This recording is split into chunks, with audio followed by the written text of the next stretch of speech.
எனக்கும் ஒன்றும் புரியவில்லை அப்பா. எங்களை சுற்றினால் உலகத்தை சுற்றுவதாக அர்த்தமா என்று கேட்டான் கணபதி. அனைவரும் ஒப்புக்கொண்டனர். சுற்றி வந்து பணத்தை பெற்றுக் கொண்டான். நல்ல நாடகம், பெரியவர்களாக சேர்ந்து நடத்திய நாடகம் அல்லவா?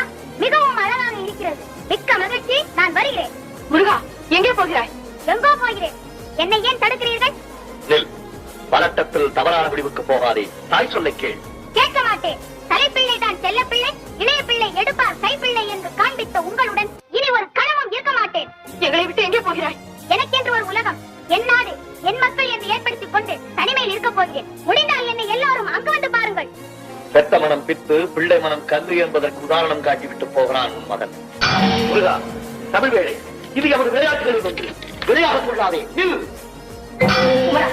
நீ கோபப்படும் அளவுக்கு பெரும் தவறு ஒன்றும் நடந்து விடவில்லை.